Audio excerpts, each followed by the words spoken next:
Staley, slow down just a little bit. Strong, right? Yeah, slow down. Slow down with the old man, all these young kids. It was a get off my lawn there, right? Yeah. They're on the Twitter, and they're on the social media.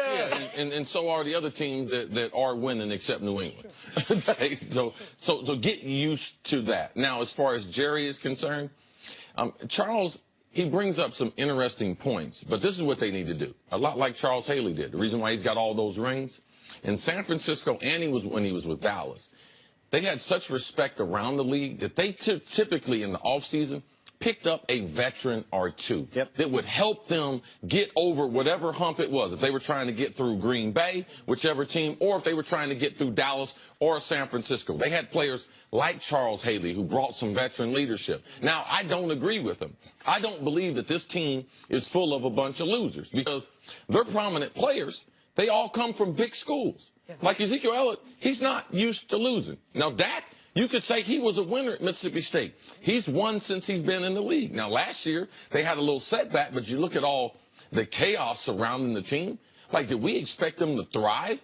You know, after the 13-3 season, I thought they would have a correction coming back to the pack. I thought they would be 10-6. And their biggest problem is they don't have explosive players. They don't play a versatile enough game offensively that they can compete at a high level. They're just a power football team. They got the 5 offensive linemen.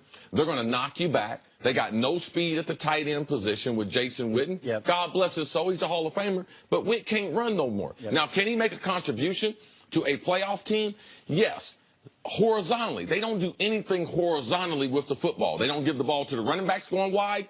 They don't give it to the wide receivers going wide. So it's easy for the defense to put them in their scopes. And with Dez Bryant not playing like a superstar, these are some of the problems. Their secondary, they got some young playmakers. I believe they got a lot better. Their defensive line, they got some young playmakers. I believe that established themselves. So these are some of the things for Dallas to be able to take that next step. But I don't agree with Charles. I don't think that they're a bunch of losers. I don't agree with him either, but I do think he's speaking to the narrative, which has been proven out over time. They haven't had back-to-back 10-win seasons, CC, since they won those Super Bowls. Right. They can't stand success. There's always something. The Zeke thing, I know it was a couple years old, okay, but it just happened to happen to the Cowboys after they had an outstanding season. You know, you got the Randy Gregory. They still don't have him. How much would that help a young secondary if you had David Irving not suspended the entire season, or Randy Gregory?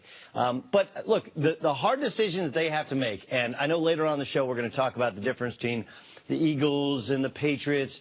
The thing about the Patriots is they bid adieu to great players and either offer them less money or simply push them elsewhere. Yes. And I don't know what the smart solution is for Dez.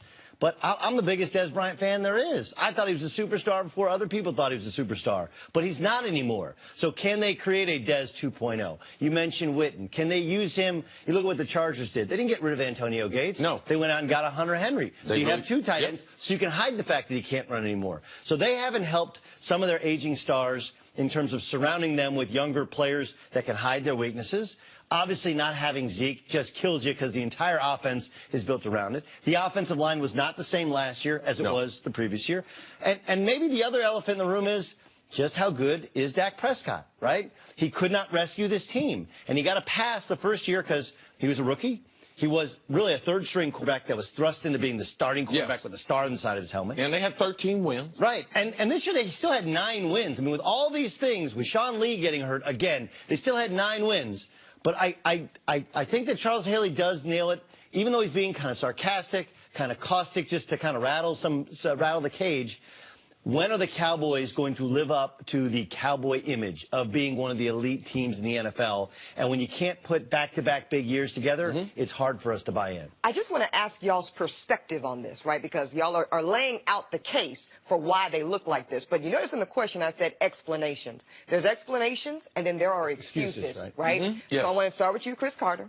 Are all of these things, from Dak having, I don't know, a sophomore slump year, for Zeke's 6-game suspension, are those legitimate explanations or are they excuses? No, they're legitimate explanations. The left tackle, Tyron Smith, one of the best that we've seen play pro football, has been a dominant force. He is not the same player due to a variety of different injuries and, more importantly, lack of practice time. You know, so Dez Bryant, He's not a superstar anymore. Clearly. Jason Witten, listen, man, Father Time is undefeated. He comes for us all. But the lack of creativity, you know, I'm not going to make excuses for that. They are not very, very creative. And NFL defenses, eventually they will catch up to you. You cannot be a bully and play in the NFL. You got to be able to generate big plays, and you got to get yards after the catch. They are one of the worst in the NFL. Like, when they throw the ball, say, Dak, he doesn't get any help. Right. Wherever that ball goes, if they do catch it, they're going to be tackled on the spot. So their lack of creativity. Obviously, a lot of that's on Garrett, and they've changed some of the coaching staff. But how much of it is on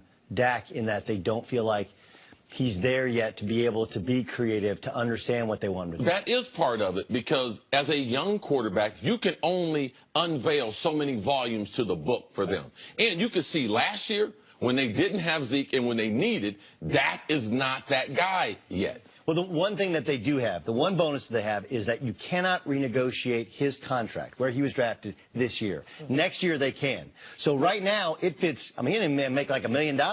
So right now they run the benefit of having an elite team with a quarterback who, whatever you think of him, a starting quarterback making pennies. That should allow you to put those star players, the athletes around. And you better take advantage of that window. Right. A lot like Seattle did. Now, Seattle would love to have 2 Super Bowls, you know, to give the ball to Marshawn Lynch. They got 2 of them. But their team was built on Russell Wilson's first contract. Once they gave him that next contract, they struggled. Great point. Gives them a lot of flexibility. Absolutely. Well, coming up, now, is everybody making too big of a deal about this whole Steve Kerr letting his players coach thing? That's next. I'm sure you like that. On First Things First. You like that. I want to coach the Warriors.